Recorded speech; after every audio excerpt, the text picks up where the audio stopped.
అసెంబ్లీలో ప్రభుత్వం తీరుపై విమర్శలు చేశారు బీజేపీ ఎమ్మెల్యే పైడి రాకేష్ రెడ్డి. తన నియోజకవర్గానికి ప్రభుత్వం ఏమిచ్చింది, నేనేం తీసుకువెళ్లాలని ప్రశ్నించారు. నియోజకవర్గ ప్రజలు ఏం తెచ్చారని అడుగుతున్నారని ఆవేదన వ్యక్తం చేశారు. కొడంగల్కి సీఎం 1000 కోట్లు తీసుకువెళ్లారని, తన సెగ్మెంట్ కు కేవలం 90 లక్షలు మాత్రమే ఇచ్చారని చెప్పారు. నియోజకవర్గంలో కాంగ్రెస్ వాళ్ళు అడుగుతున్నారు అధ్యక్ష, ఏం తెచ్చినవని, ఎక్కడికో తక్కడ ఏం తెచ్చినవని అడుగుతున్నారు అధ్యక్ష. ప్రభుత్వం ఏమిచ్చిందని ఏం తీసుకపోలేదు అధ్యక్ష. నేను ప్రతి ఊర్లో అయితే ఎమ్మెల్యే ఏం తెచ్చాడు, ఎమ్మెల్యే ఏం తెచ్చాడు అని అడుగుతున్నారు అధ్యక్ష. ప్రభుత్వం ఇచ్చింది ఏంది, నేను తీసుకపోలేదు ఏంది అధ్యక్ష. ఒక్క నిమిషం.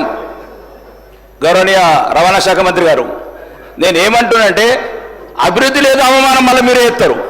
నేనేమంటున్నా అధ్యక్ష, ఎస్డిఎఫ్ 1,58,000 కోట్ల అప్పు అయితే నాకు 90 లక్షలు ఇచ్చారక్క అధ్యక్ష. 1,58,000 కోట్లు గౌరవనీయ ముఖ్యమంత్రి గారు నాకు 90 లక్షలు ఇచ్చారు సంవత్సరం లోపల. ఒకటి అధ్యక్ష, మీ ద్వారా అడుగుతున్నాను అధ్యక్ష, ఇది రిక్వెస్ట్. ఒక్క నిమిషం అధ్యక్ష.